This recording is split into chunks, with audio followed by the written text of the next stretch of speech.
নমস্কার বন্ধুরা, তোমাদের সকলকে স্বাগত আমাদের এই ইউটিউব চ্যানেল ইওর সাকসেস গাইডে। তোমরা কেমন আছো? আশা করি তোমরা সকলে ভালো আছো এবং ক্লাসগুলো খুব ভালোভাবে করছো। তো দেখো, আজকের ক্লাসটা আমি সংবিধান নিয়ে চলে এসেছি এবং আজকে আমি তোমাদের গণপরিষদ শুরু করতে যাচ্ছি। ঠিক আছে, কি শুরু করতে যাচ্ছি? গণপরিষদ শুরু করতে যাচ্ছি। এই গণপরিষদের গণপরিষদকে ইংরেজিতে কি বলে? গণপরিষদকে ইংরেজিতে বলে কনস্টিটিউয়েন্ট অ্যাসেম্বলি। কি বলে স্যার?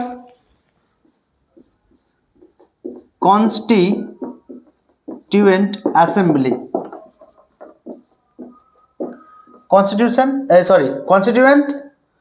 কনস্টিটিউয়েন্ট অ্যাসেম্বলি অর্থাৎ গণপরিষদ।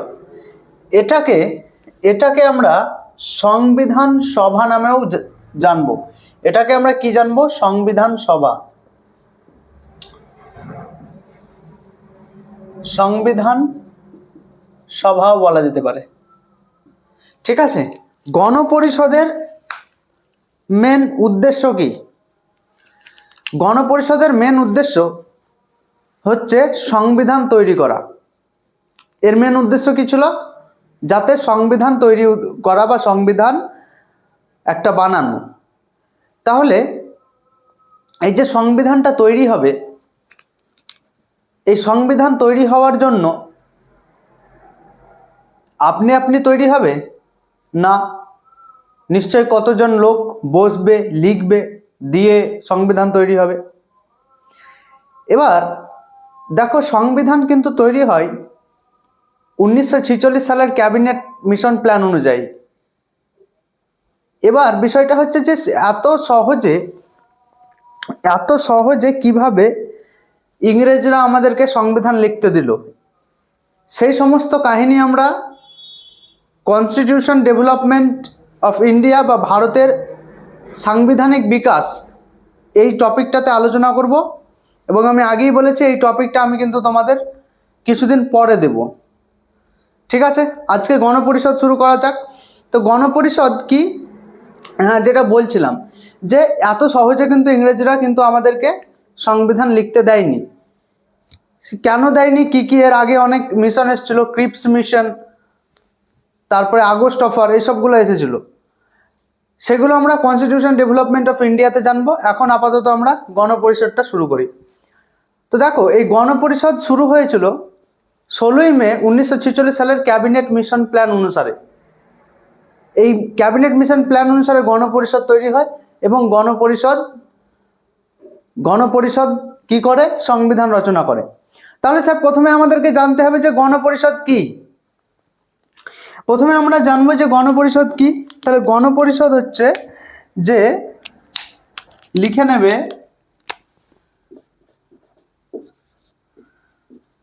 সংবিধান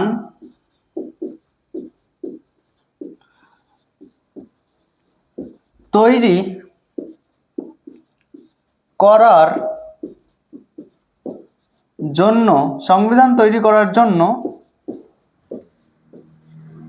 গঠিত। কি স্যার? সংবিধান তৈরি করার জন্য গঠিত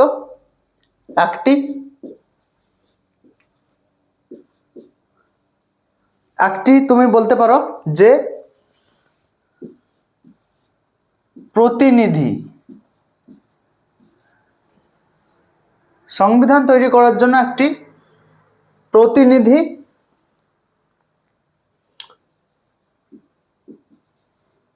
সভা।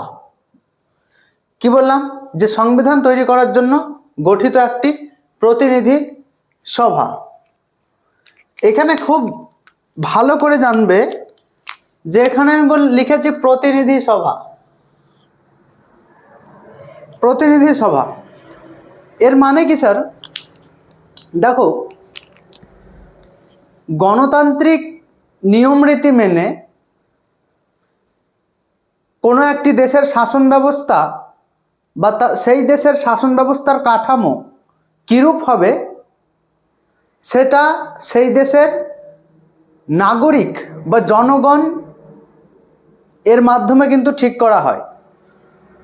কিন্তু এবার একটা জিনিস ভাবো তুমি, যে সংবিধান যখন লেখা হবে তাহলে সকলকে নিয়ে কি সংবিধান লেখা যায়? অর্থাৎ জনগণের যে সরাসরি ইনভলভমেন্ট সেটা কি হয়? প্রত্যেক জনগণকে কি ডেকে ডেকে বলা হবে যে তোমরা সংবিধান লেখা হবে, তোমরা তোমাদের নিজস্ব মত দাও? সেটা সম্ভব নয়। জনগণের সরাসরি অংশগ্রহণ সংবিধান লেখাতে এটা সম্ভব নয়। এর জন্য জনগণের প্রতিনিধি হিসাবে কিছু জন করে বা কিছু লোক মিলে একটি জনগণের প্রতিনিধি হিসাবে কয়েকজন লোক মিলে একটি সংস্থা গঠিত হয় এবং এই সংস্থা সংবিধান প্রণয়ন করে বা সংবিধান তৈরি করে।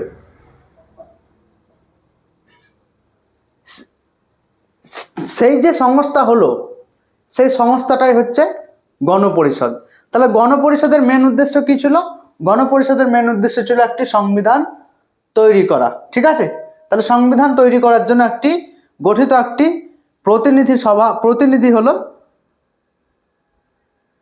সংবিধান তৈরি করার জন্য গঠিত একটি প্রতিনিধি সভা হলো গণপরিষদ। ঠিক আছে, এবার দেখো যে তাহলে সংবিধান লিখে নেবে এই পয়েন্টটা, যে সংবিধান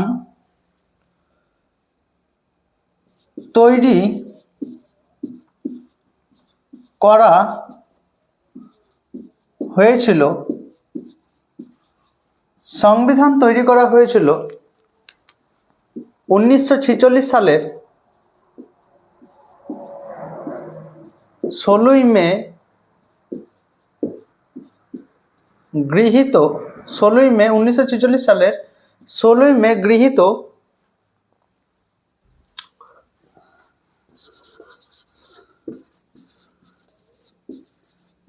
ক্যাবিনেট মিশন প্ল্যান বা পরিকল্পনা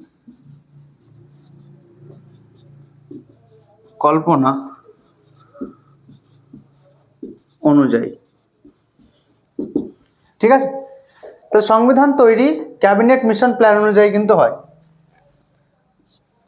গৃহীত ক্যাবিনেট মিশন প্ল্যান বা পরিকল্পনার অনুযায়ী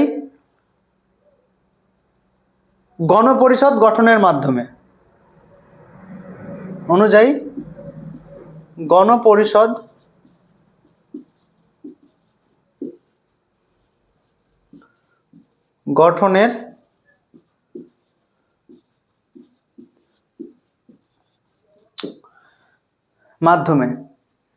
ঠিক আছে, এবার গণপরিষদের এই ক্যাবিনেট মিশন প্ল্যানের কিছু নীতি আছে, সেগুলি নিয়ে আমরা আলোচনা করব। তো চলো একটু মিটিয়ে দেই। তো দেখো, এবার আমরা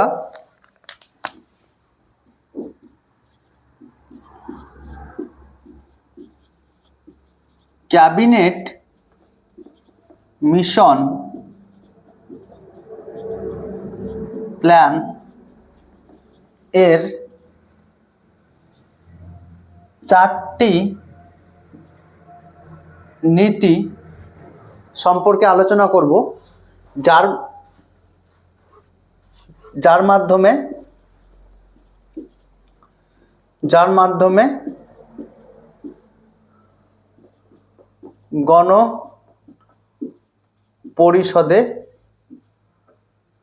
মাধ্যমে গণপরিষদের কিরকম ব্যবস্থা হবে, ব্যবস্থা ঠিক করা হয়। ঠিক আছে, ঠিক করা হয়। অর্থাৎ ক্যাবিনেট মিশন প্ল্যান এখানে বলে দিয়েছিল যে তোমরা গণপরিষদটা কিভাবে করবে। কি বললাম? ক্যাবিনেট মিশন, ইংরেজরা তো ভাই বিশাল চালাক ছিল। ঠিক আছে, তো ওরা যখন ক্যাবিনেট মিশন প্ল্যান আসে তখন কিন্তু ঠিক করে দেয় যে কিভাবে সেই গণপরিষদ কিভাবে সংবিধান তৈরি করবে এবং কতগুলি সিট থাকবে বা কতগুলি বিষয়বস্তু সেখানে অ্যাড হবে, এগুলো কিন্তু এই এই ব্যবস্থাটাকে কিন্তু এই ক্যাবিনেট মিশনের মাধ্যমে কিন্তু ঠিক করে দেওয়া হয়। যেমন ক্যাবিনেট মিশন প্ল্যানে এটা বলা হয় যে 1 নম্বর পয়েন্ট দিয়ে লিখবে, ক্যাবিনেট মিশন প্ল্যানে এটা বলা হয় যে কি বলা হয়, প্রথমে বলা হয় যে প্রত্যেক প্রদেশ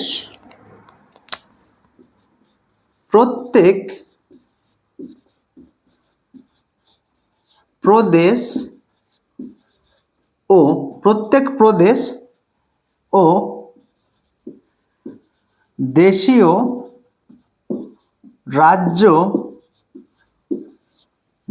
রাজ্য গুলি থেকে তাদের জনসংখ্যার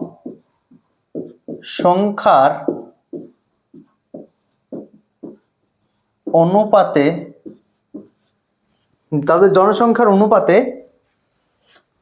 প্রতি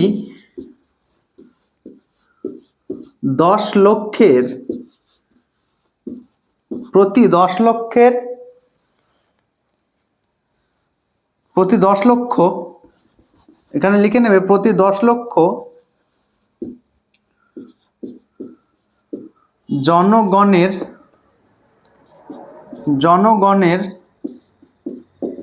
জন্য প্রতি 10 লক্ষ জনগণের জন্য একটি করে সিট বা যেটাকে আসন বলতে পারো, ঠিক আছে, প্রত্যেক দেশীয় রাজ্যগুলি থেকে তাদের জনসংখ্যার অনুপাতে প্রতি 10 লক্ষ জনগণের জন্য একটি করে সিট বা আসন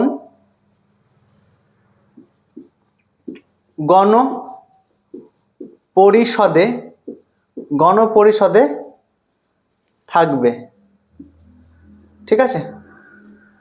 তাহলে কজন করে প্রত্যেক গণপরিষদে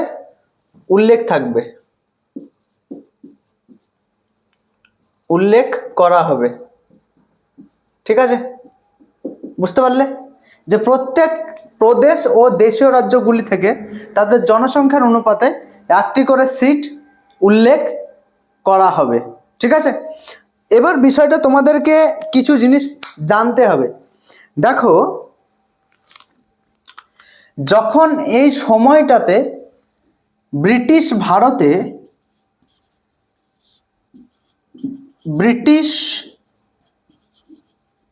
ভারতে দেখো, এভাবে যেভাবে পড়াচ্ছি এভাবে আজ পর্যন্ত এরকম কেউ পড়ায়নি, এটা আমি গ্যারান্টি দিয়ে বললাম। দেখে নিও তোমরা যে কিভাবে মুখস্থ বিদ্যা বাদ দিয়ে কিভাবে টেকনিক্যাল জিনিসগুলোকে শিখবে, এখান থেকে তোমরা জানতে পারবে। দেখো, তখন যে ব্রিটিশ ভারত ছিল, সেই ব্রিটিশ ভারত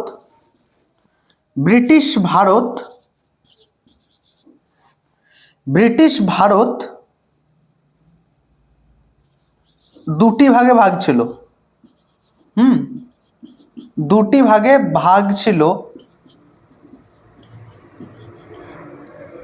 ভাগে ভাগ ছিল ইন টার্মস অফ অ্যাডমিনিস্ট্রেশন, ঠিক আছে। তুমি বলতে পারো যে প্রশাসনিক দিক থেকে, ঠিক আছে, প্রশাসনিক দিক থেকে দুভাগে ভাগ ছিল। প্রশাসনিক দিক থেকে কি কি স্যার, ভালো করে বুঝে নাও যে এখানে দুটি ভাগে ভাগ ছিল। তখনকার যে সময়টাতে ছিল, যে সময়ে সংবিধান রচনা হচ্ছে, যে সময় ব্রিটিশ তখনও মোটামুটি তোমার আগের ব্রিটিশ যখন শাসন করত, তখন 1947-এর ভারত স্বাধীন, বা তুমি বলতে পারো ভারত স্বাধীন আইন নয়, তুমি বলতে পারো যে সংবিধান লাগু হওয়ার আগে, সংবিধান লাগু হওয়ার আগে ভারত দুইটি ভাগে ভাগ ছিল। ব্রিটিশ ভারত কিন্তু তখন দুটি ভাগে ভাগ ছিল। ব্রিটিশ ভারত মানে কখনকার কথা বোঝাচ্ছি, সংবিধান লাগু হওয়ার আগে পর্যন্ত দুটি ভাগে ভাগ ছিল। একটি দেখো, একটিকে আমরা বলতে পারি প্রদেশ, একটিকে আমরা কি বলবো, একটিকে আমরা বলবো প্রদেশ। ঠিক আছে, একটিকে আমরা কি বললাম, প্রদেশ। ঠিক আছে, যেটাকে আমরা বলবো প্রভিন্স। ঠিক আছে, আর আরেকটা হয়, একটা হচ্ছে প্রদেশ আর আরেকটা হচ্ছে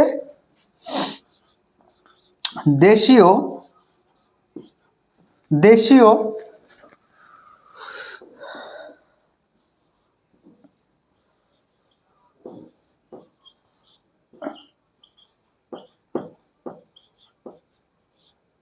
দেশীয় রাজ্য।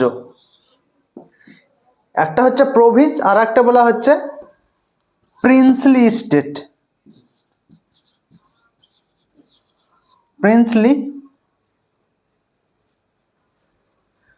Princely state, princely state.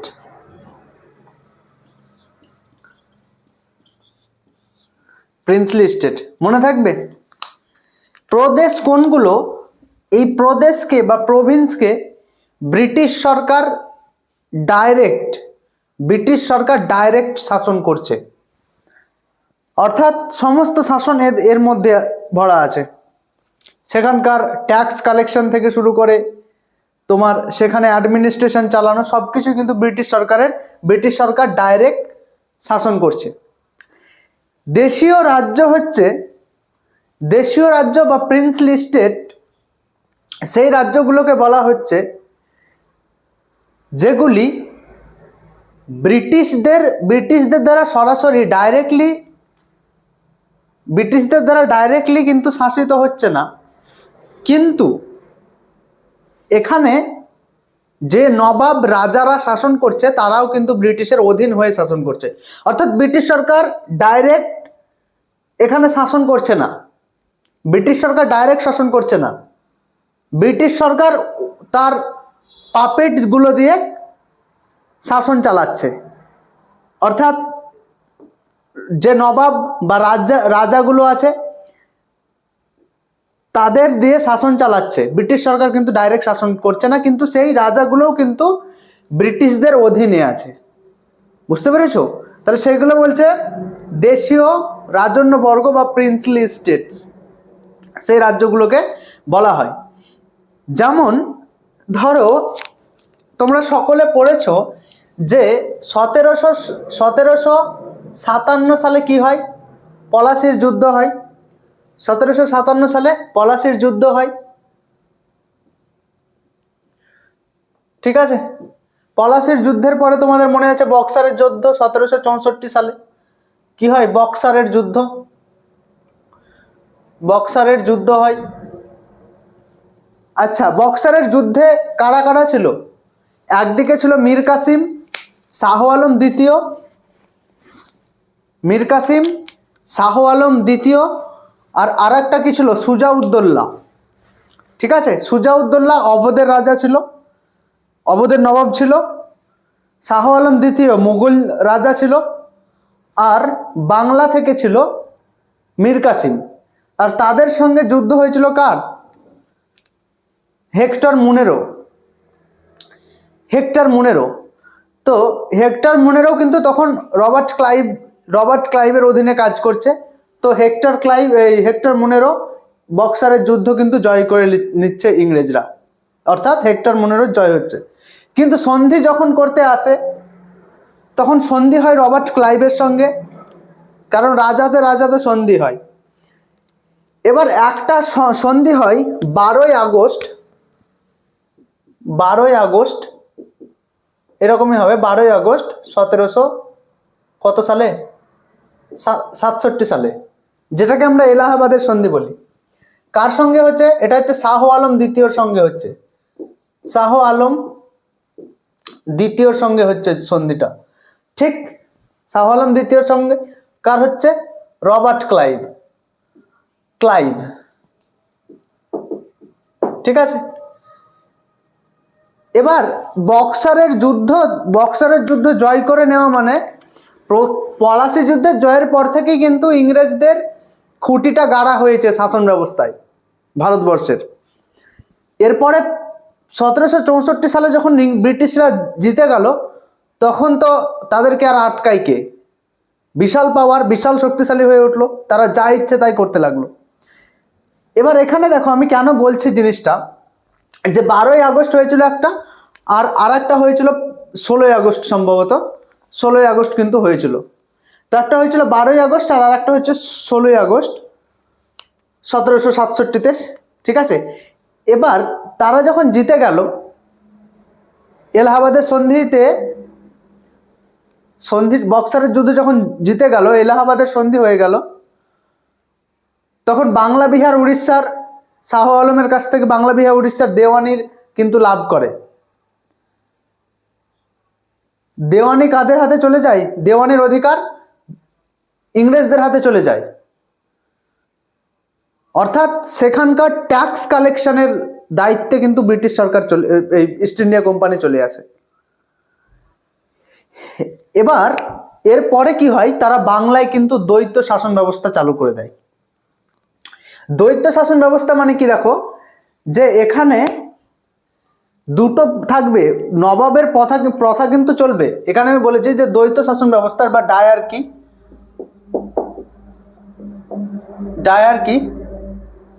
বা দ্বৈত শাসন ব্যবস্থা, দ্বৈত শাসন ব্যবস্থা কিন্তু চালু করে দেয় কোথায়? বাংলাতে। এবার দ্বৈত শাসন ব্যবস্থায় একদিকে আছে একদিকে আছে ইস্ট ইন্ডিয়া কোম্পানি, আর একদিকে আছে ব্রিটিশ সরকার। কে আছে? একদিকে আছে ব্রিটিশ সরকার, ইস্ট ইন্ডিয়া কোম্পানি, আর একদিকে আছে নবাবের পদটা কিন্তু এখনো চালু আছে, ঠিক আছে। এবার এখান থেকে বলা হলো যে যতগুলো ট্যাক্স হবে, ইস্ট ইন্ডিয়া কোম্পানি দ্বৈত শাসন ব্যবস্থায় কি বললো, যে আমরা তো ভাই ট্যাক্স তুলবো, ট্যাক্স নেব আমরা, আর তুমি নবাবে তুমি করবে কি? তুমি সেখানে প্রশাসন চালাবে, জনগণের অভিযোগ মানে আকাঙ্ক্ষা যা আছে তুমি সেখানে শুনবে, ইত্যাদি ইত্যাদি হলো। অর্থাৎ এখানে এটাকে বলে প্রশাসন চালাবে, তারপরে জনগণের অনুরোধ, মানে জনগণের সমস্যা ইত্যাদি দেখবে, প্রশাসন চালাবে। মেনলি এরা ট্যাক্সটাকে নিয়ে নেয়। এবার বাদ বাকি যা যা রাজ্য পরিচালনার জন্য আছে, ঠিক আছে, যেমন প্রশাসন আছে, জনগণের অভিযোগ, সমস্যা, সেই সমস্তগুলো কিন্তু কাকে দেখতে হতো? এই নবাবকে দেখতে হতো। এবার তুমি আমাকে একটা কথা বলো,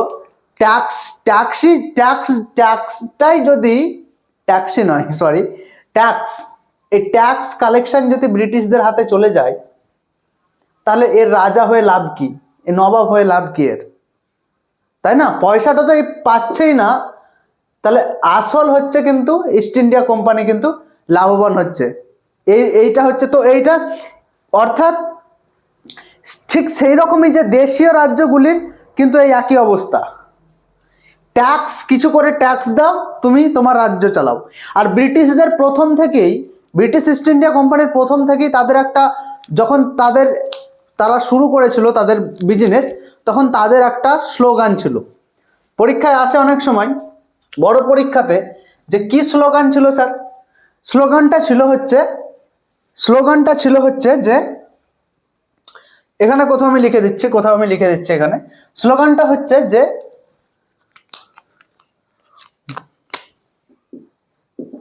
ভূমি নয় শুধু ব্যবসা। ভূমি নয় শুধু ব্যবসা, অর্থাৎ আশা করি আসছে, এটা হচ্ছে ভূমি নয় শুধু ব্যবসা।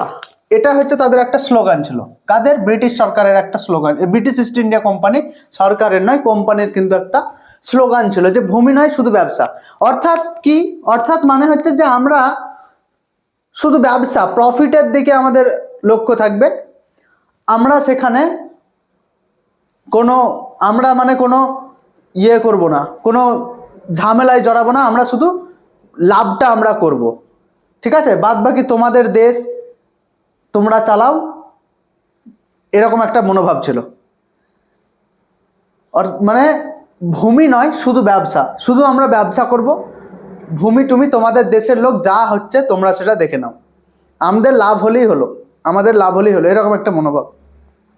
এই জন্য ব্রিটিশরা বেশি টিকে যায় ভারতবর্ষের বুকে। কেন জানো ফ্রান্সরা কেন টিকতে পারেনি? এর কারণ হচ্ছে একটাই, যে ফ্রান্স অতিরিক্ত ভারতের রাজনীতিতে ব্যবসাবাদ দিয়ে অতিরিক্ত ঢুকে পড়েছিল, ভারতের রাজনীতিতে বেশি ঢুকে পড়েছিল ফ্রান্স। আর ব্রিটিশদের ধান্দা, আর ফ্রান্স অনেক শক্তিশালী ছিল ব্রিটিশদের থেকে। ব্রিটিশদের অবস্থা যখন কোম্পানি হয়ে আসে এখানে, এদের অবস্থা খুবই খারাপ। ব্রিটিশদের অবস্থা, এরা ফ্রান্সদের জাহাজগুলোকে লুটপাট করত, ব্রিটিশদের যে সমস্ত বণিক ছিল, ঠিক আছে, মানে যারা ব্যবসা বাণিজ্য করতো তারা ফ্রান্সদের ব্যবসা, যে সমস্ত জাহাজ ব্যবসার জন্য যাওয়া আসা করতো সেগুলোকে লুট করতো। এদের মনোভাবই ছিল শুধু ব্যবসা, ব্যবসা শুধু প্রফিট, এই জন্য এরা টিকে যায়। আর ফ্রান্স শক্তিশালী ছিল অবশ্যই, কিন্তু তারা অতিরিক্ত ভারতের রাজনীতিতে ঢুকে পড়ে, এর জন্য তাদের কিন্তু একটু তারা ভারতে অতটা জায়গা করে নিতে পারেনি। তাহলে এই যে দেশীয় রাজ্যগুলি ছিল, সেগুলি ছিল রাজারা শাসন করছে, রাজারা, কিন্তু আসল শাসন করছে ব্রিটিশ সরকার। এবার তাহলে আমি দেখো প্রভিন্স কি ভালো করে বুঝে নাও, যে প্রভিন্সটা হচ্ছে যে এখানে সরাসরি ব্রিটিশ সরকার শাসন করছে, এখানে সরাসরি ব্রিটিশ সরকার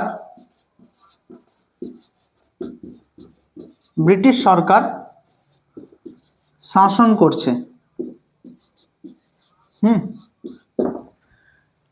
সরাসরি ব্রিটিশ সরকার শাসন করছে বা শাসন করে, আর এগুলোতে ব্রিটিশদের অধীনে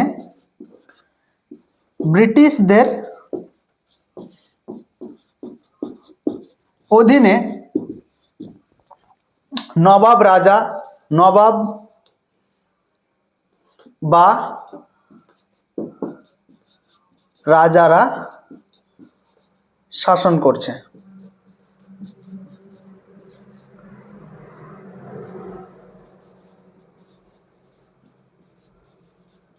ঠিক আছে, এখানে প্রদেশ হচ্ছে যে সরাসরি ব্রিটিশ সরকার শাসন করছে, আর এখানে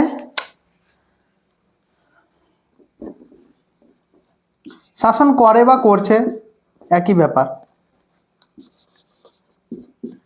করছে। আর এখানে ব্রিটিশ সরকারের অধীনে নবাব বা রাজারা শাসন করছে। ঠিক আছে, এবার এই যে প্রদেশ, এই প্রদেশের সংখ্যা ছিল তখন 17টি, মনে থাকবে এই প্রদেশের সংখ্যা কত ছিল? 17টি ছিল। আর দেশীয় রাজ্যগুলি ছিল 565টি। ঠিক আছে, এগুলি ছিল 17টি আর এগুলি ছিল 565টি। তাহলে এখানে বোঝা গেল যে প্রত্যেক প্রদেশ কি আর দেশীয় রাজ্য কি। শুধু এখানে শেষ নয়, এই প্রদেশগুলি আবার বিভক্ত ছিল, প্রদেশগুলিও কিন্তু আবার বিভক্ত ছিল। চলো আমরা মিটিয়ে দিই, নিয়ে দেখি বিষয়টা কি।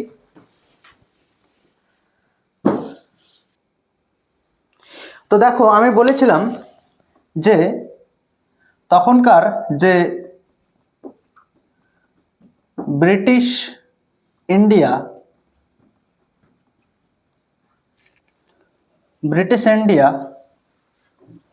কয় ভাগে ভাগ ছিল? সংবিধান লাগু হওয়ার আগে পর্যন্ত দুভাগে ভাগ ছিল। একটা আমি বললাম যে প্রদেশ, যেখানে 17টি, যার সংখ্যা ছিল কটি? 17টি। ঠিক আছে, যার সংখ্যা ছিল 17টি, এটা আমি বললাম। আর বললাম আগে ছিল দেশীয়, তারপরে দেশীয় রাজ্য, দেশীয় রাজ্যগুলি, দেশীয় রাজ্য যাদের সংখ্যা ছিল 565টি। ঠিক আছে, এবার দেখো প্রদেশও কিন্তু দুটো ভাগে ভাগ ছিল। প্রদেশও কিন্তু কটি ভাগে ভাগ ছিল স্যার? দুটি ভাগে ভাগ ছিল প্রদেশ। ঠিক, দুটি ভাগে ভাগ ছিল। একটা ছিল, মনে রাখবে, যে বড় প্রদেশ, বড় প্রদেশ, বড় প্রদেশগুলি। ঠিক আছে, বড় প্রদেশগুলি। আর এখানে লিখবে যে ছোট প্রদেশগুলি, ছোট প্রদেশগুলি। ঠিক, বড় প্রদেশের কে শাসন করত? গভর্নর। বড় প্রদেশে কে শাসন করত? গভর্নর। তো দেখো এই ছোট প্রদেশগুলিতে কে শাসন করে? এই ছোট প্রদেশগুলিতে শাসন করে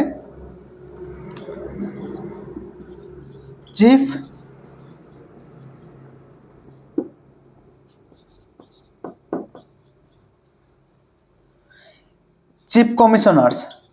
এগুলোকে কি বলবো? Chief commissioner Province, chief commissioners provinces. অর্থাৎ বড় প্রদেশগুলিতে শাসন করছে গভর্নর, আর ছোট প্রদেশগুলিতে শাসন করছে চিফ কমিশনার। একটা কথা মনে রাখবে যে এই বড় প্রদেশগুলি ছিল বড়, অর্থাৎ বড় এরিয়া ছিল এগুলির। হ্যাঁ, বড় এরিয়া ছিল। দ্বিতীয় নম্বর কি? অনেক জনসংখ্যা বেশি ছিল। দ্বিতীয় নম্বর হচ্ছে জনসংখ্যা বেশি ছিল। আর একটা মনে রাখবে পয়েন্ট, সেটা হচ্ছে এখানে কিন্তু আইন সভা ছিল। ঠিক আছে, আইনসভা ছিল। চিফ কমিশনার যে প্রভিন্সগুলোতে শাসন করছে সেগুলি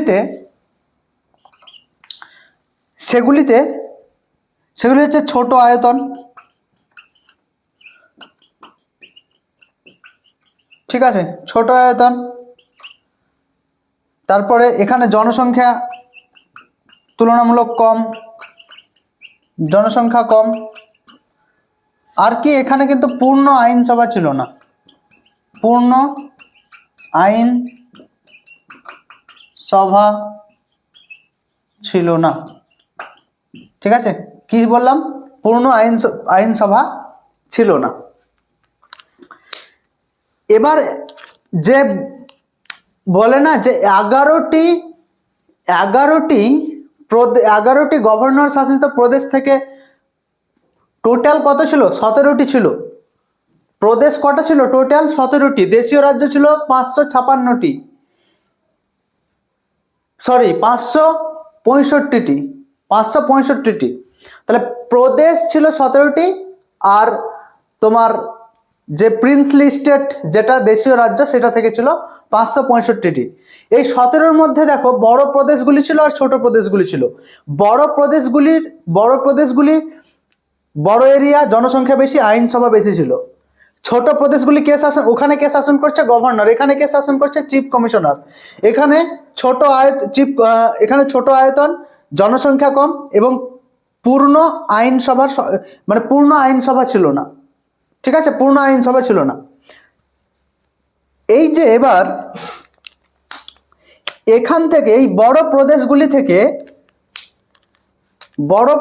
থেকে অর্থাৎ গভর্নর শাসিত প্রদেশগুলি থেকে 11টি গভর্নর শাসিত 11টি অঞ্চল থেকে কজন সদস্য কজন সদস্য নির্বাচিত হয়েছিল? 292 জন সদস্য নির্বাচিত হয়েছিল। কজন? 292 জন সদস্য নির্বাচিত হয়েছিল। আর এই ছোট প্রদেশগুলি অর্থাৎ চিফ কমিশনার অঞ্চল থেকে এসেছিল তোমার কটি? চারটি। মনে থাকবে, চারটি। বড় প্রদেশগুলি যেখানে গভর্নর শাসন করছে, আর ছোট প্রদেশ যেখানে চিফ কমিশনার শাসন করছে। আর প্রদেশগুলি যেখানে সরাসরি ব্রিটিশ সরকার শাসন করতো। এখানে কিন্তু সরাসরি ব্রিটিশ সরকার নয়, এখানে সরাসরি ব্রিটিশ সরকার শাসন করছে। এখানে কারা শাসন করছে? প্রদেশকে কে শাসন করছে? সরাসরি ব্রিটিশ সরকার, সরাসরি ব্রিটিশ সরকার।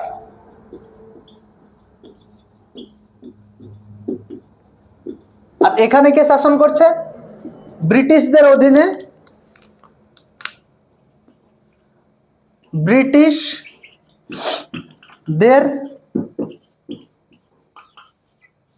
অধীনে কে শাসন করছে? নবাব বা রাজা। ঠিক আছে, এবার দেখো এখানে বড় গভর্নর শাসিত অঞ্চল 11টি প্রদেশ থেকে 292 জন সদস্য নির্বাচিত হয়। 292 জন সদস্য নির্বাচিত হয়। আর এই মুখ্য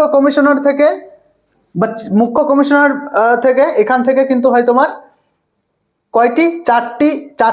চারজন। কোথা থেকে হয়েছিল এই চারজন? কোথা থেকে হয়েছিল এই চারজন?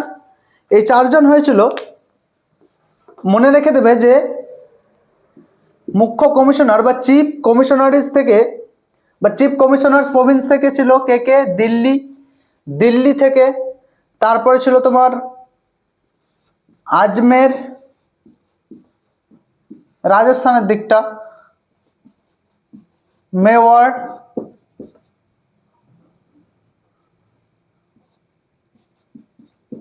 আজমের, মেওয়াড়। তারপরে তখন ছিল ব্রিটিশ বালুচিস্তান,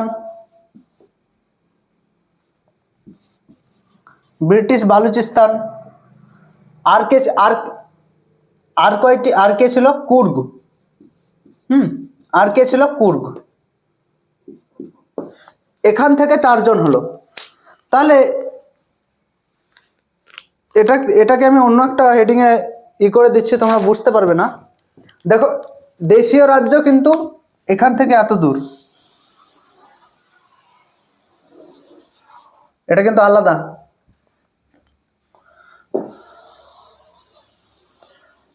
এটা আলাদা, এইটুকু কিন্তু এর অংশ। কার অংশ? প্রদেশের অংশ। তাহলে এখানে চারজন। দেখো দিল্লি থেকে একটা, এখান থেকে একটা সদস্য নির্বাচিত হয়, এখান থেকে একটা সদস্য নির্বাচিত হয়, এখান থেকে একটা সদস্য নির্বাচিত হয়, আর এখান থেকে একটি সদস্য নির্বাচিত হয়। টোটাল কত হলো? 4টা। আর এখানে কটা হলো টোটাল? 292। তাহলে এই 204 আর এখানে চারজন, এখানে 292 জন। টোটাল কত? টোটাল প্রদেশ থেকে কতজন আসে? 296 জন। আর এই দেশীয় রাজন্য বর্গ থেকে কজন এসেছিল? 93 জন। 93 জন। তাহলে এই 296 আর এই 93 কত হয়? 9, 18, 3। এতজন টোটাল মোট গণপরিষদের সদস্য সংখ্যা ছিল মোট এতজন। বুঝতে পারলে? তাহলে আমি এখানে একটা জিনিস লক্ষ্য করবে, এখানে বললাম 17টি আর এখানে বললাম 4টি। তাহলে এখানে 4টা প্রদেশ আর টোটাল হচ্ছে 17টা প্রদেশ। কিন্তু এখানে আমি বললাম 11টি, এখান থেকে 11টি এসেছে আর এখান থেকে 4টা এসেছে। তাহলে 11 আর 4 কত হয়? 15টি হয়। তাহলে বলবে এখানে যে স্যার 17টা, দুটো কোথায় গেল? দুটোর মধ্যে একটা ছিল, তুমি দেখবে একটা ছিল আন্দামান নিকোবর। ঠিক আছে, আন্দামান নিকোবর। ঠিক আছে, আন্দামান নিকোবর। আর আরেকটা ছিল সেটা হচ্ছে পান্থ।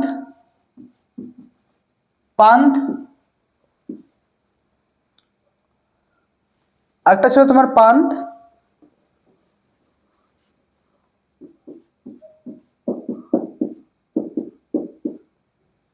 পিপালো, পান্থ পিপালো, ঠিক আছে। তাহলে এই পান্থ পিপালো,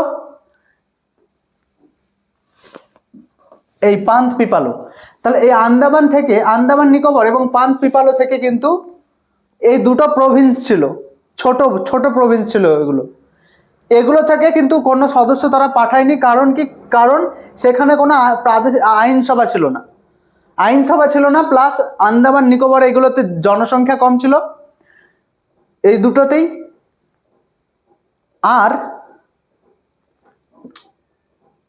আর একটা হচ্ছে রাজনৈতিকভাবে তেমন কিছু এই দুটোর কিন্তু গুরুত্ব ছিল, মানে তেমন গুরুত্ব ছিল না, সেই জন্য কিন্তু এরা কিন্তু সদস্য পাঠায়নি, না নির্বাচিত সদস্য পাঠিয়েছিল, না ইলেক্টেড মেম্বার পাঠিয়েছিল, কোনোটাই কিন্তু পাঠায়নি। বুঝতে পেরেছো? তাহলে এখানে দেখো যে এই দুটো থেকে কিন্তু কোনো সদস্য আসেনি, তাহলে সেই জন্য কিন্তু 15টা, টোটাল 15টা প্রদেশ থেকে কিন্তু এসেছিল সদস্যগুলো, ঠিক আছে। আর ওখান থেকে 93 অর্থাৎ 15টা প্রভিন্স থেকে এখানে কত এসেছিল? 296। আর ওখানে 556টি থেকে এসেছিল, দেশীয় বা প্রিন্সলি স্টেট থেকে এসেছিল 93 জন। একটা কথা কি বলছে, একটা কথা মাথায় রাখবে যে প্রদেশ থেকে যেগুলো এসেছিল, গভর্নর শাসিত হোক বা এই ছোট প্রদেশগুলি অর্থাৎ চিফ কমিশনারিজ থেকেই হোক, ঠিক আছে, চিফ কমিশনার্স প্রভিন্স থেকেই হোক, এখান থেকে কিন্তু ইলেক্টেড হয়ে এসেছিল। অর্থাৎ প্রদেশ থেকে যারা এসেছিল তারা হয়েছিল ইলেক্টেড, মানে হচ্ছে নির্বাচিত, অর্থাৎ নির্বাচিত।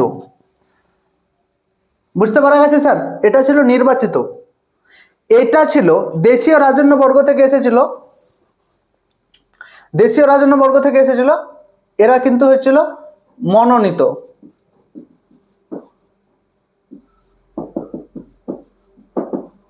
নমিনেটেড, ঠিক আছে। তাহলে এইটুকু কিন্তু বিশাল বড় একটা ভাবার বিষয়, এখানে কিন্তু অনেকজন কনফিউশন হয়ে থাকে। তাহলে আশা করি আজকের পর থেকে কোনো কনফিউশন তোমাদের কিন্তু থাকবে না, ঠিক আছে। আশা করি তোমাদের আর কোনো কনফিউশন থাকবে না। তো দেখো, আশা করি তোমরা নোট করে নেবে। আচ্ছা, এখানে এখানে পিপালো কেন বললাম, পিপলোদা হবে এখানে, ঠিক আছে। পিপলোদা কোথায়?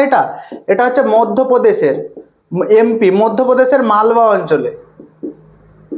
মালবা অঞ্চলটাতে এটা পড়ে। কি? পান্থ পিপলোদা। আর একবার বলো, পান্থ পিপলোদা।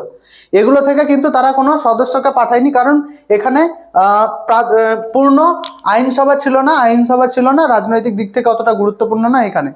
আর একবার এটা আমি ভালো করে বুঝিয়ে দিচ্ছি, দেখো যে প্রথমে ছিল প্রদেশ দুটো ভাগে ভাগ ছিল। কি? একটা হচ্ছে প্রদেশ আর একটা হচ্ছে দেশীয় রাজ্য।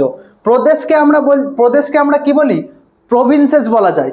আর দেশীয় রাজ্যগুলোকে কি বলা হচ্ছে? Princely state.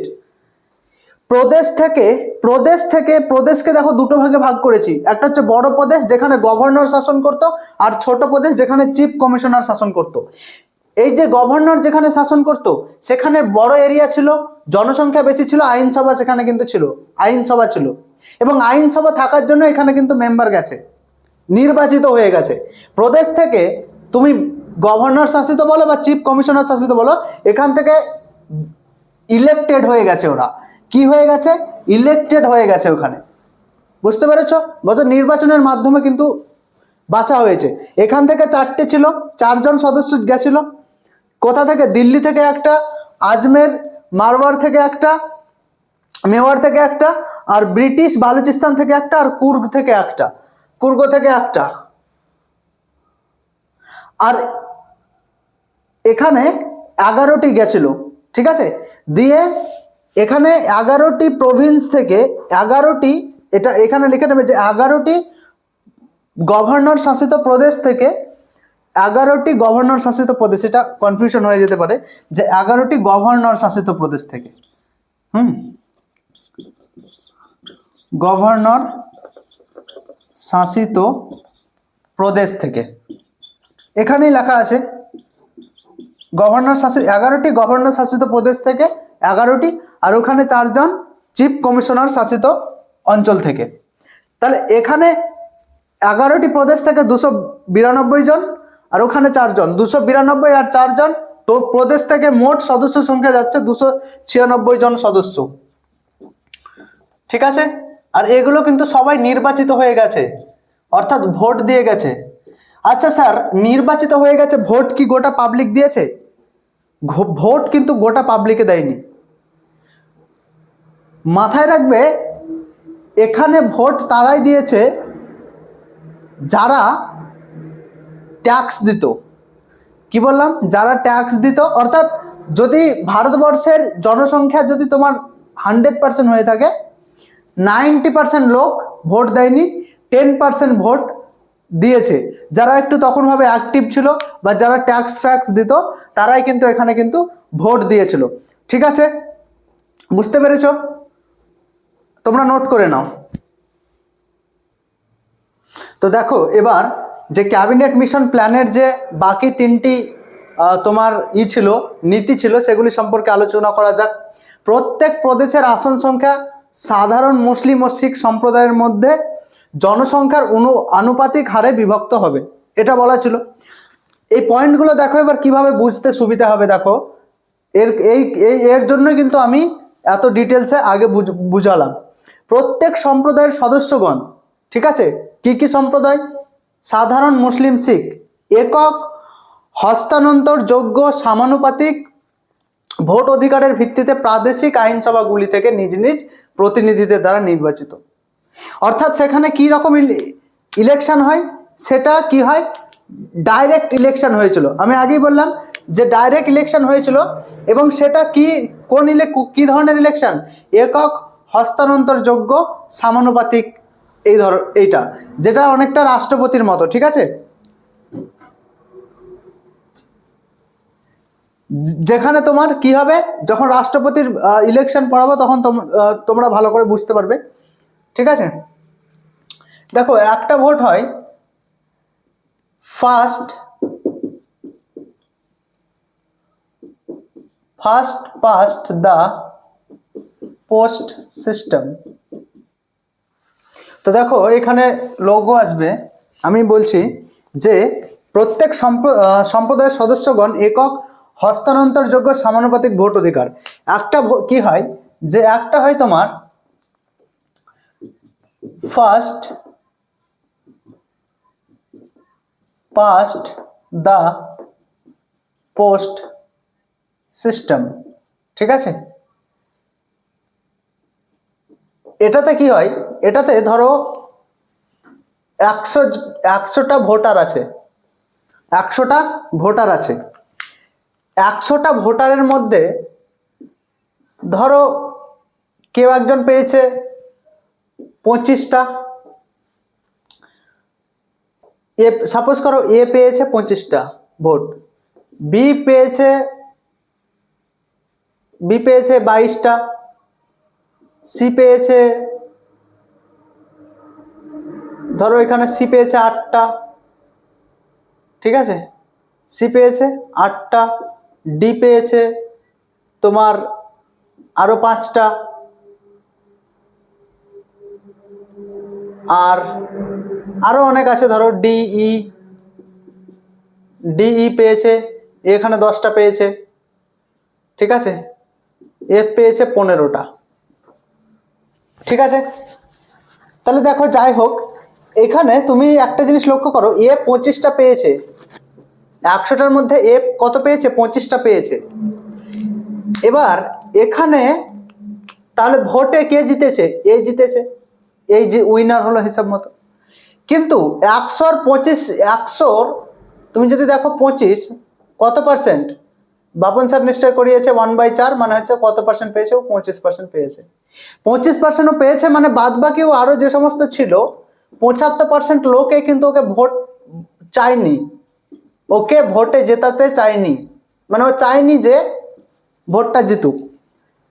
75% লোকে ওকে রিজেক্ট করেছে, কিন্তু এখানে দেখো মাত্র একে চেয়েছে কয়জন, 25% লোক চেয়েছে। তাহলে 75% লোক ওকে চায়নি, তাহলে এটা এর একটা কমতি বলতে পারো। আর এই যে এই একক হস্তান্তর, এটা যে কি বলেছিলাম যে ইনডাইরেক্ট ভোট হয়েছিল, ডাইরেক্ট না, সরি, ইনডাইরেক্ট ভোট হয়েছিল, ঠিক আছে, যেটা রাষ্ট্রপতি শাসনে অনেকটা দেখা যায়। তো এটা এক ধরনের, আর এটা একক, যেটা হচ্ছে সিঙ্গেল ট্রান্সফারেবল ভোট সিস্টেম যেটাকে বলে, ঠিক আছে, যেটা হচ্ছে একক হস্তান্তর যোগ্য সমানুপাতিক যেটা ভোটটা আছে, সেটা কি হয়, সেটা তোমার একজন ভোটার, কিন্তু ধরো এ একজন আছে, বি সি ডি একজন আছে,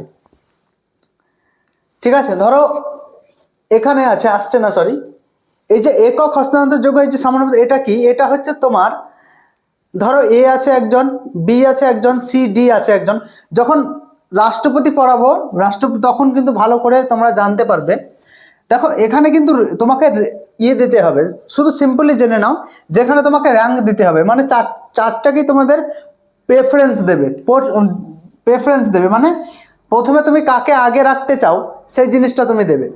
যেমন আমি বললাম যে আমার মতে ক্যান্ডিডেট বি, আমি বিকে, আমার পছন্দ হচ্ছে বিকে পছন্দ, আমি বিকে 1 নম্বরে রাখবো, ঠিক আছে, আমি তারপরে আমার পছন্দ এ কে, আমি একে 2 নম্বরে রাখবো, তারপরে আমার পছন্দ ডি কে, আমি ডিকে 3 নম্বরে রাখবো, আর আমি আমার শেষ পছন্দ হচ্ছে সি, তাহলে একে আমি 4 নম্বর করে রাখবো। তাহলে এইভাবে করতে করতে গিয়ে আরো টেকনিক্যাল টার্ম আর কিছু জিনিস অবশ্যই আছে, সেগুলো ক্যান্সেল হতে হতে যে কেউ একজন কিন্তু বেশি পাবে।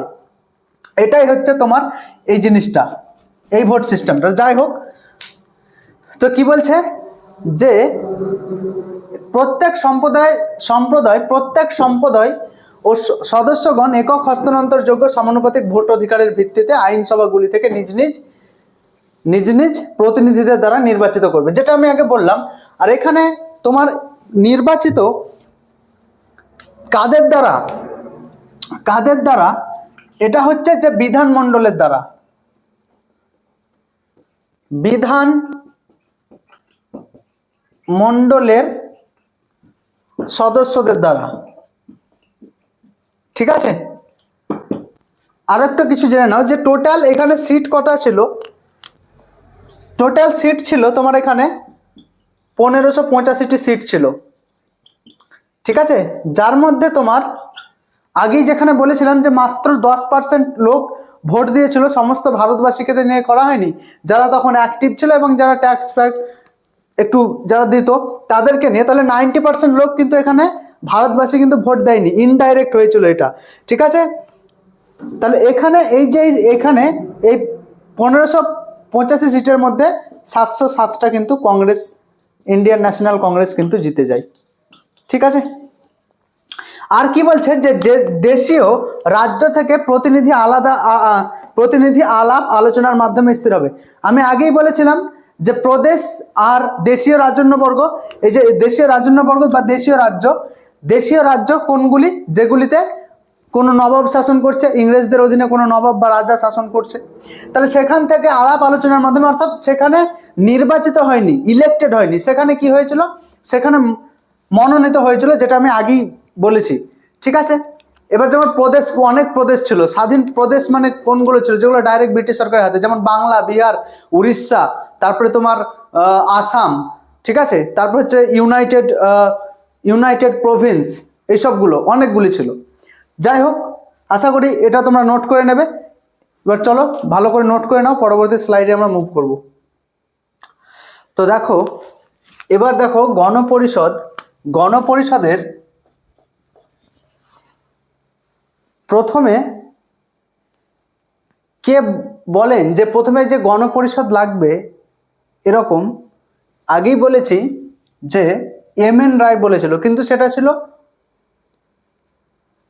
তিনি ছিলেন একজন কমিউনিস্ট, এবং প্রথম যেটা প্রয়োগ করে সেটা ছিল 1855 সালে প্রথম যার প্রয়োগ দেখা যায় গণপরিষদের। তো প্রথম যে প্রয়োগ করেন যে গণপরিষদ আমাদের লাগবে 1855 সালে বাল গঙ্গাধর তিলক, বাল গঙ্গাধর তিলকের দ্বারা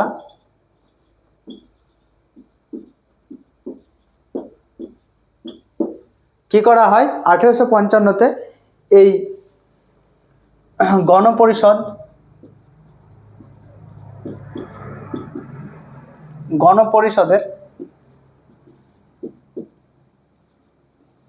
গণপরিষদের প্রথম বলতে পারো যে অপ্রত্যক্ষ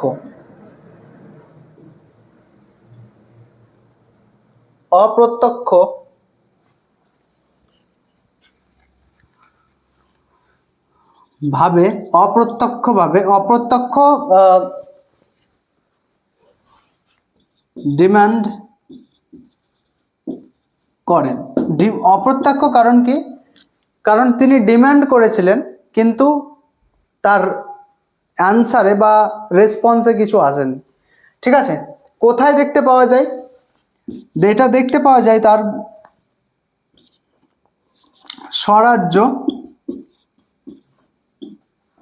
স্বরাজ্য বিলে। কোথায় দেখতে পাওয়া যায়? স্বরাজ্য বিলে দেখতে পাওয়া যায়। ঠিক আছে, বুঝতে পেরেছ? তারপরে দেখো যে স্বরাজ, এই যে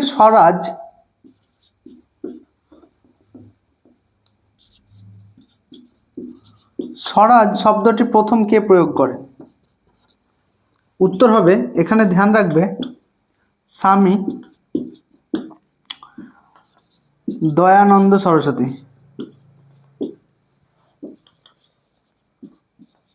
স্বামী দয়ানন্দ সরস্বতী কিন্তু স্বরাজ শব্দটির প্রথম করে। কত সালে স্যার?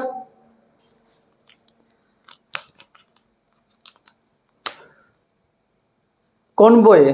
সত্যার্থ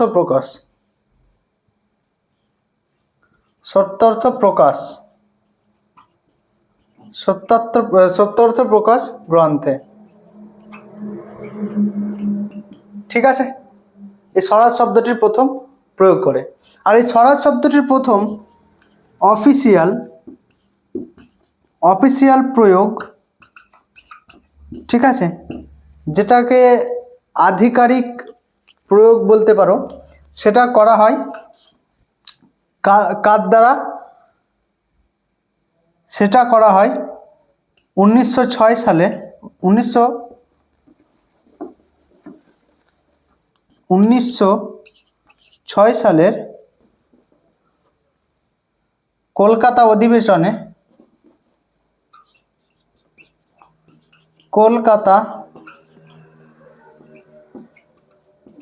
অধিবেশনে দাদাভাই নৌরজি করে। ঠিক আছে, কে করে? দাদাভাই নৌরজি করে। কোন শব্দটা? এই স্বরাজ শব্দটার প্রকাশ। ঠিক আছে, এবার কি হয়, এই যে বাল গঙ্গাধর সাহেব কি বলেছিল যে গণপরিষদের প্রথম অপ্রত্যক্ষ ডিমান্ড করেন কোথায়? তার যে বই সেই স্বরাজ্য বিলে। ঠিক আছে, কত সালে? 1855 সালে। বুঝতে পেরেছ? এবার গান্ধীজি 1922 সালে গান্ধীজি কি করে? 1922 সালে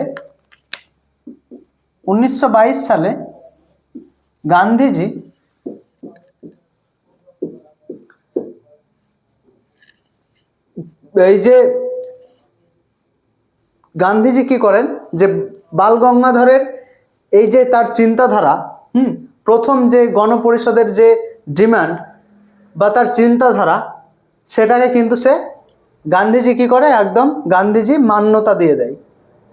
ঠিক আছে, মান্যতা বা পুষ্টি করে দেন। ঠিক আছে, এটাকে মানে তিনি বলেন যে বাল গঙ্গাধর সাহেবের যা চিন্তাভাবনা একদম সঠিক চিন্তাভাবনা। ঠিক আছে, এবার কি বাল গঙ্গাধর সাহেব কি ভাবতো?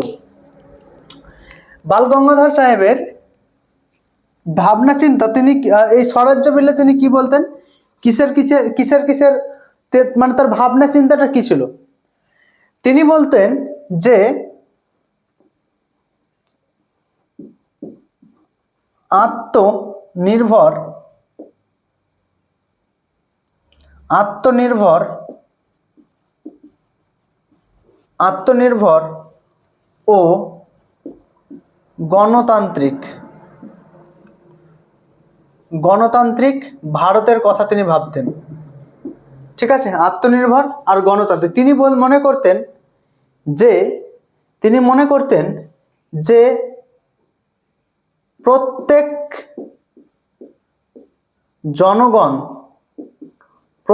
জনগণ সমান, প্রত্যেক জনগণ, এইসব বিষয়গুলো তিনি কিন্তু এখানে মেনশন করেন। ঠিক আছে, কি? আত্মনির্ভর ভারত এবং গণতান্ত্রিক ভারত। আত্মনির্ভর ভারত মানে ভারত যেন কি সার্বভৌম হয়, যেটার কথা আমি বললাম, অর্থাৎ কোনো দেশের কন্ট্রোলে যেন না থাকে। ঠিক আছে, আচ্ছা, এবং এই বিষয়গুলো কিন্তু এখনো সংবিধানে দেখা যায়। তুমি বলো, আত্মনির্ভর ভারত আর গণতান্ত্রিক ভারত আমাদের ভারতবর্ষের সংবিধানে আছে না নেই? অবশ্যই আছে, অবশ্যই আছে। প্রত্যেক জনগণ সমান। ঠিক আছে, আর তিনি কি বলেন যে ধর্ম ভাষা, ঠিক আছে, ধর্ম ভাষা অভিব্যক্তির, ঠিক আছে, ধর্ম ভাষা অভিব্যক্তির ইত্যাদির স্বাধীনতা তিনি কল্পনা করেছিলেন। ঠিক আছে, তিনি অর্থাৎ তার এই স্বরাজ্য বিলে কিন্তু তিনি মেনশন করেন। ঠিক আছে, তো আশা করি তোমরা নোট করে নাও। আমরা পরের সাইডে মুভ করছি। তো দেখো, গণপরিষদের সংবিধান যখন শুরু করেছিলাম, প্রথম ক্লাসে আমি এম.এন. রয়ের ব্যাপারে বলেছিলাম। তো গণপরিষদের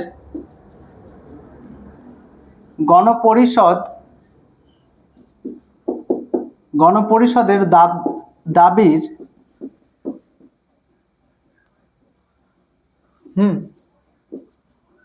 মানে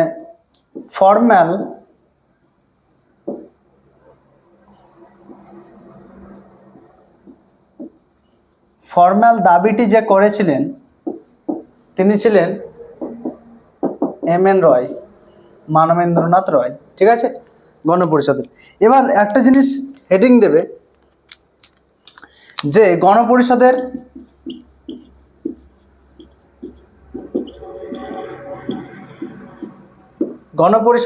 নির্বাচন। ঠিক আছে, গণপরিষদের নির্বাচন কত সিটের মধ্যে হয়েছিল? 296 সিটের মধ্যে হয়েছিল। ঠিক আছে, 296 সিটের মধ্যে হয়েছিল। তো দেখো, এখানে 296-এর মধ্যে আইএনসি কত পেয়েছিল? ইন্ডিয়ান ন্যাশনাল কংগ্রেস 208টি। মুসলিম লীগ কত পেয়েছিল? এমএল মানে হচ্ছে মুসলিম লীগ 73টি। আর এখানে যে অন্যান্য আদার্স যেগুলো আছে, সেখানের মধ্যে যে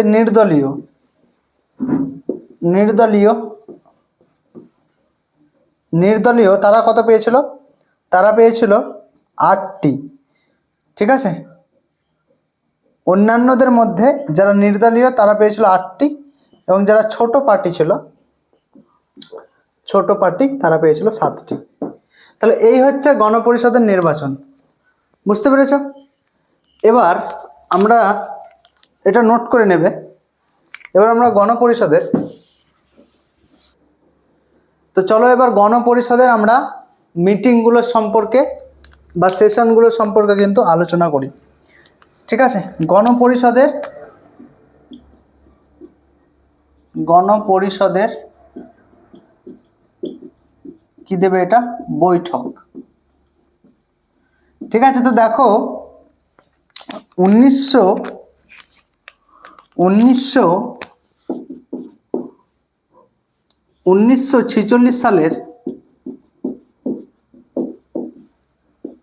9 ডিসেম্বর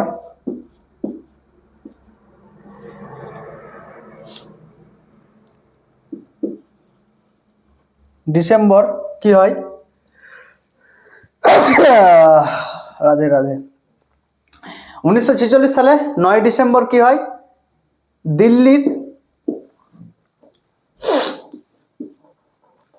দিল্লির সেন্ট্রাল হল বা অ্যাসেম্বলি হলে, সেন্ট্রাল হল বলতে পারো বা অ্যাসেম্বলি হলে সকাল কটার সময়, 11টার সময়, 11টার সময়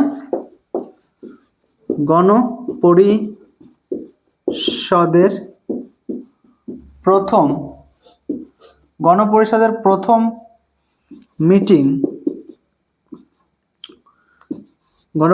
প্রথম মিটিং শুরু হয়। ঠিক আছে, প্রথম মিটিংয়ে কজন, 207টা মেম্বার কিন্তু জয়েন করেছিল। কিন্তু যদি বলে যে ফার্স্ট মিটিংয়ে, এটা কখন, এটা হচ্ছে ফার্স্ট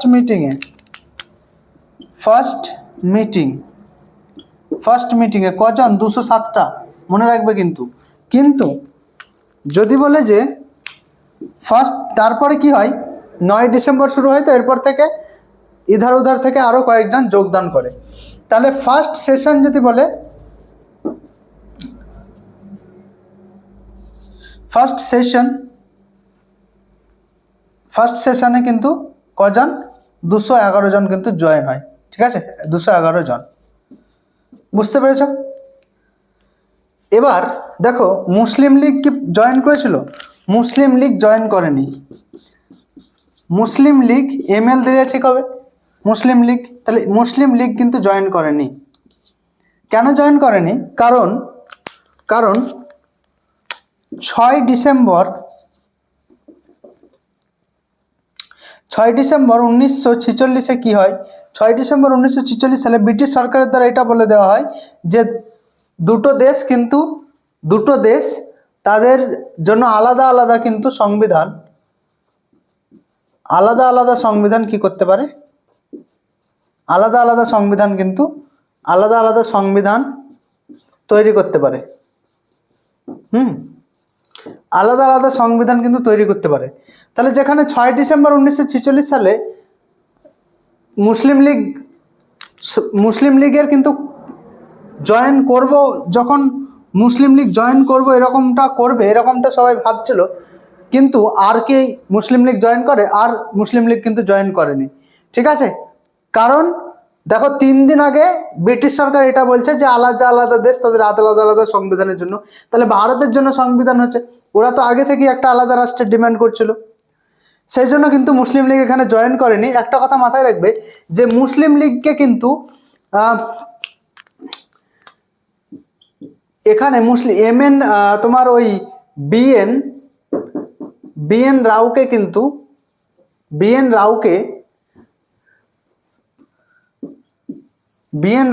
কিন্তু এখানে এর দায়িত্ব দেওয়া হয় যে বিএন রাওকে এটা দায়িত্ব দেওয়া হয় যে মুসলিম লীগকে জয়েন করার, কারণ বিএন রাও আলী জিন্নার খুব ক্লোজ ছিল। ঠিক আছে, আলী জিন্নার খুব ক্লোজ বন্ধু ছিল, এই জন্য বিএন রায়ের উপর দায়িত্ব দেওয়া হয় যে তুমি মুসলিম লীগকে গণপরিষদের তুমি জয়েন করাও। ওকে, ঠিক আছে। তাহলে এবার প্রিন্সলি স্টেট যারা ছিল তারাও কনফিউশনে ছিল, যার ফলে তারাও কিন্তু জয়েন করেনি। ঠিক আছে, তো এটা তোমরা নোট করে নিতে পারো। এবার দেখো যে ফার্স্ট মিটিংটা হয়েছিল গণপরিষদের যে ফার্স্ট মিটিংটা হয়েছিল, সেই ফার্স্ট মিটিং বা বৈঠকে কাকে সভাপতি করা হয়? অস্থায়ী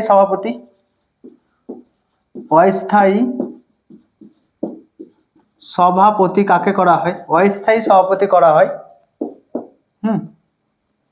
টেম্পোরারি প্রেসিডেন্ট যাকে বলতে পারো, তো সেটা হচ্ছে সচ্চিদানন্দ সিনহা।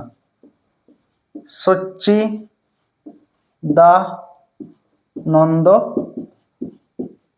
সিনহাকে। ঠিক আছে, কোন দেশের পরম্পরা মেনে? ফ্রান্সের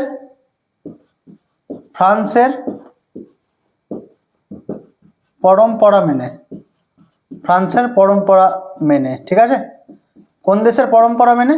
ফ্রান্সের পরম্পরা মেনে অস্থায়ী সভাপতি কাকে করা হয়? ডক্টর সচ্চিদানন্দ সিনহাকে করা হয়। ঠিক আছে, অস্থায়ী সভাপতি। এবার দেখো গণপরিষদের যে প্রতীক কি ছিল? উত্তর হচ্ছে হাতি। ঠিক আছে, হাতি। দেখো আমারও কিন্তু হাতির মতো কান আছে। আমাকে নাকি বাপন স্যার বলছে যে তোমার হাতির মতো কান, অনেকে আমাকে বলে বাপন স্যার প্রায়। ঠিক আছে, তো হচ্ছে প্রতীক ছিল কি? হাতি।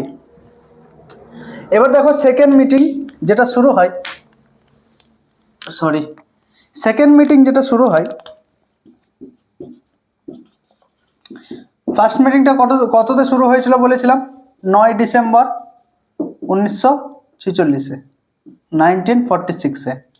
ঠিক আছে, 1946-এ। ঠিক আছে, এখানে সেকেন্ড মিটিং দেখো 11 ডিসেম্বর 1946-এ হয়, এবং এখানে কিন্তু পার্মানেন্ট সভাপতি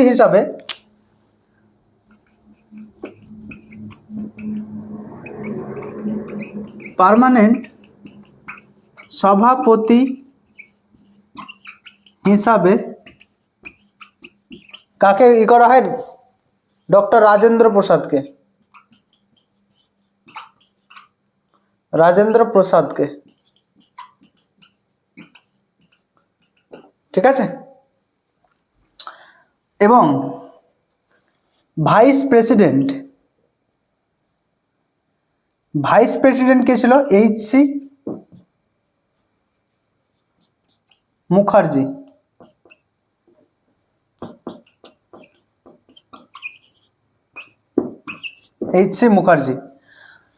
আর প্রধান উপদেষ্টা কে ছিলেন?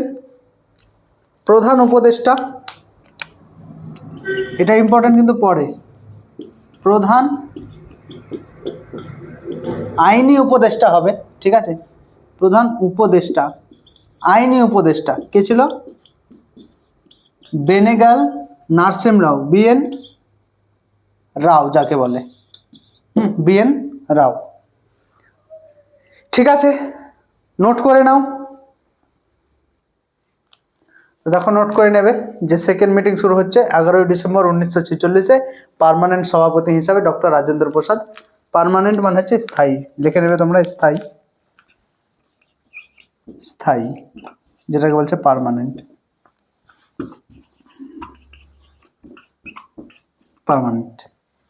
ঠিক আছে, নোট করে নাও।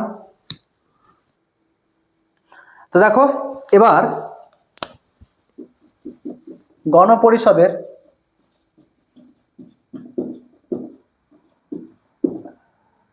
তৃতীয় বৈঠক। গণপরিষদ তৃতীয় বৈঠক বসে কত? 13 ডিসেম্বর 1946-এ। ঠিক আছে, 1946-এ।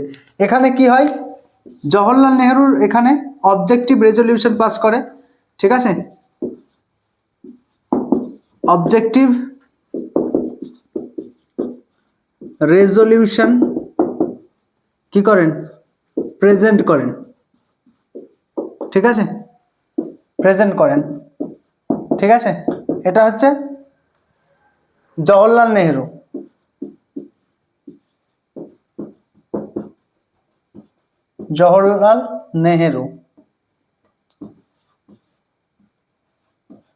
আচ্ছা, এখানে এটাকে সাপোর্ট করে কে? এটা জেনে রেখেছে পুরুষোত্তম দাস টন্ডন। ঠিক আছে, পুরুষোত্তম দাস টন্ডন এটাকে সাপোর্ট করে। কারণ যখন জওহরলাল নেহেরু যখন অবজেক্টিভ রেজলিউশন পাস করছিল, তখন অনেকে মনে করছিল মুসলিম লীগকে আবার নিয়ে আসার জন্য তিনি এই সমস্ত কিছু করছেন। কিন্তু এই যে অবজেক্টিভ রেজলিউশন, এটা কি ছিল? এটা ছিল আমাদের সংবিধান কি রূপ সেইটা, ঠিক আছে? তো এটাকে আবার তোমার সাপোর্ট করা হয় কত সালে? 1947 সালের 22শে জানুয়ারি। 1947 সালের 22শে জানুয়ারি, ঠিক আছে? এবার এই ছিল তোমাদের গণপরিষদের তৃতীয় বৈঠক। এবার শেষে একটা অধিবেশন আরো হয়। শেষ অধিবেশনটা গণপরিষদের, এটা লিখে নেবে যে গণপরিষদের শেষ গণপরিষদের শেষ অধিবেশনটা বসে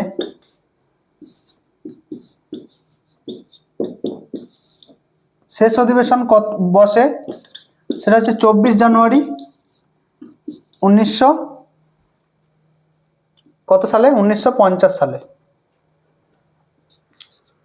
1950 সালে। এবং আমরা সকলেই জানি 1950 সালে শেষ অধিবেশন এটা বসে। এটা কেন বসে? মিষ্টিমুখ করানোর জন্য, সবাইকে মিষ্টিমুখ করার জন্য। অনেক খাটলে তোমরা, তো এর জন্য কি করলো যে শেষ অধিবেশনটা বসলো 24 জানুয়ারি 1950-এ, ঠিক আছে? 24 জানুয়ারি 1950-এ শেষ অধিবেশনটা বসে। আর আমরা জানি যে 26শে জানুয়ারি 1950 সালে আমাদের সংবিধান কি হয়? লাগু করা হয় বা কার্যকর করা হয়, ঠিক আছে? লাগু করা হয়, ঠিক আছে? তাহলে এবং 26শে জানুয়ারি এর জন্য আমরা কি প্রজাতন্ত্র দিবস হিসাবে আমরা পালন করি। তো আজকের ক্লাসটা একটু অনেক বড় হলো, কিন্তু অনেক ইনফরমেশন আছে, তোমরা নোট করে নেবে। হয়তো কোনো জায়গা যদি ভুল থাকে কোনো জায়গায়, অবশ্যই কমেন্টে জানাও। Thank you for watching. সবাই ভালো থাকো এবং ক্লাসগুলো ভালো করে করো। সবাই লাইক করো, কমেন্ট করো, সাবস্ক্রাইব করো। অনেকে দেখছো কিন্তু সাবস্ক্রাইব করছো না, তোমরা অবশ্যই সাবস্ক্রাইব করো। Thank you so much. নমস্কার।